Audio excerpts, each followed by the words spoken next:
So ayan po mga boss, mga madam, mga sir, mga lodi, mga lods. Ayan, so magandang araw po sa inyo lahat. At welcome again po sa ating panibagong episode ng ating vlog sa araw na ito. So dito po kami ngayon sa bayan po ng Guimba, Nueva Ecija. At ipapakita ko po sa inyo itong property na ito. So dalawang property po ito, tag isang hektarya. At ang presyo po ng property na ito ay 1.5 per square meter o 1,500 per square meter. At isang hektarya po ito. So simula po, dalawang hektarya po pala ito. Bali tag isang hektarya pero magkaiba po daw po yung may-ari. So ito po yung isang 1 hectare na isa. So simula po dito, ayan, at hanggang doon po. Siguro ang frontage po niya nasa mga 20 meters, ganoon din po sa kabila. At ang maganda po dito, nakaalong bypass road po siya dito sa bayan po ng Guimba, Nueva Ecija. So ito yung bypass road. Yan po yung papunta po sa National Highway, papunta po ng Quezon. Municipal po ng Quezon, Nueva Ecija, at papunta po sa town proper po ng Guimba sa palengke. So ito naman po yung way na papunta po rin sa Victoria naman po, papuntang Kuya po, Nueva Ecija, papuntang Victoria Tarlac, papunta rin po sa town proper po ng Guimba, papuntang norte, isang part po na ito. So ito nga po, may mga bahay na rin po dito sa bypass, ayan, at may irrigation po dyan. So sa ngayon po ay ito nga po, may tanim po siyang palay. At punta natin yung mga portion kung sakasakaling ano natin. So hanggang doon daw po yan eh. So panoorin niyo po yung kanyang drone video para makita niyo po yung pinakadulo. I-highlight na lang po namin, pero estimate lang naman po yun. So kailangan po natin itong ipa-geodetic para makita natin yung pinaka-exactong boundary at yung ano po niya, kung sakaling nakuhanan ba siya ng bypass road or hindi. Ayan. So mas mataas po yung bypass road kaysa po sa property. So itong property na to ay hindi po siya binabaha, flood free po siya. Ayon po sa source po namin sa property na ito. So may naglapit po sa amin itong property na ito para may paabot po sa inyo.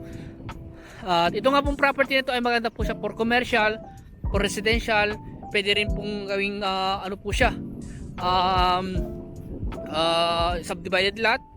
Ayan, at pwede rin pong tanan ng mga fruit bearing or gusto nyo gawin, kung ano yung gusto nyo gawin po dito. Wag lang pong poultry o piggery dahil bawal po, dahil malapit na po sa mga kabahayan at malapit po sa town proper. Ayan. So ito po ang source of water po dito, deep well. Ay, may mga deep well po sila. Ayan po, deep well. Power line, andyan lang po sa poste po doon. Siguro nasa mga 200 meters po siguro. Siguro ang source of water pa dito, ewan ko lang po may nawasan na po dyan kasi hindi na po, may mga bahay na po dyan. Siguro baka may nawasan na. So andun pala yung kuryente sa part na yun, no? Ayan, malakas din po ang signal dahil may mga tower po dito, mga cell site. At sa ngayon po ang tanim po nila palay, pero talaga ang ano po talaga dito, pinaka-produkto po talaga dito sa Nueva Ecija ay palay po. So kung gusto, pero kung gusto magtanim pa na ibang mga kunyari fruit bearing, mga gulay, pwede naman po dahil may mga source of water naman po sila.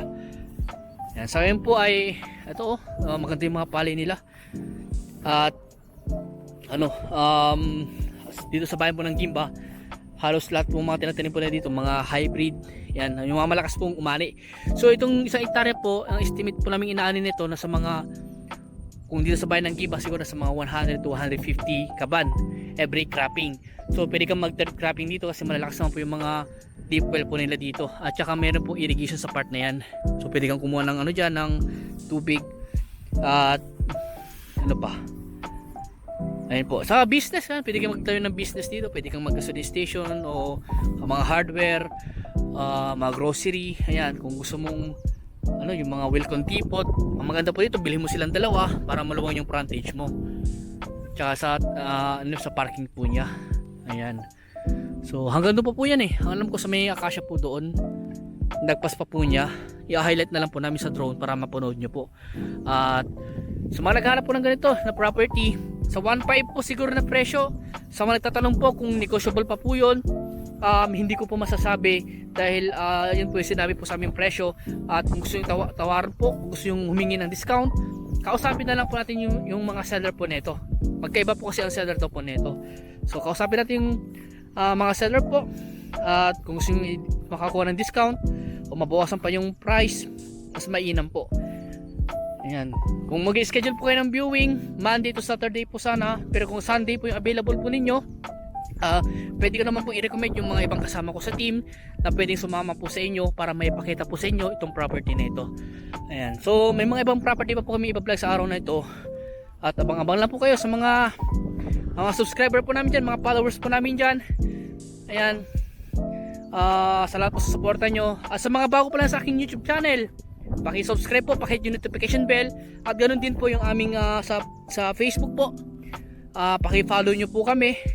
Sa aming group, sa Team Realtor Lot Listing Group, mag-join po kayo doon kasi doon ina-upload din po namin yung mga video, mga picture po ng mga property. Ganoon din po, andun na rin po yung mga detalye ng mga property na binibenta po namin. Ayan. So dito may may kitchen, no. Mama kitchenette. Ayan. Ayan, may mga kainan din po doon. Ayan, may mga parisan diyan. Ito po, maganda po yung bahay dito. Ayan. Ay, hindi siya bahay. Church po pala. Ayan, ayun, no, Baptist Church. Basta sabi ko na irrigated. Ayan. So andun na po yung poste ng kuryente pala. Tsaka meron din po doon poste ng kuryente sa part na yan. Tsaka internet connection nandyan po. Ayan. So dalawang property po ito. Magkaiba nga lang po yung may-ari. 1 hektarya at 1 hektarya po doon. Siguro estimate ko nasa mga 20 meters more or less yung kanyang frontage yung bawat isa. Ayan. So dalawang pinitak na ang presyo nga po ay 1.5 per square meter, 1,500 per square meter po ang kanyang presyo. So nasa mga 15 million yan. Pricing nga lang po talaga kasi yun nga po nasa bypass po kasi. At ang bayan po ng Gimba isa rin pong maunlad na bayan po ito. Yan. Sa Maynila mga 2.5 hours o 3 hours. Yan. Sa Baguio kalahating oras. Pampanga mga 1 oras na siguro o 2 oras. Yan. Bulacan mga 2 oras din po siguro. Yan. So hanggang dito po muna at maraming salamat po sa inyo lahat at God bless po.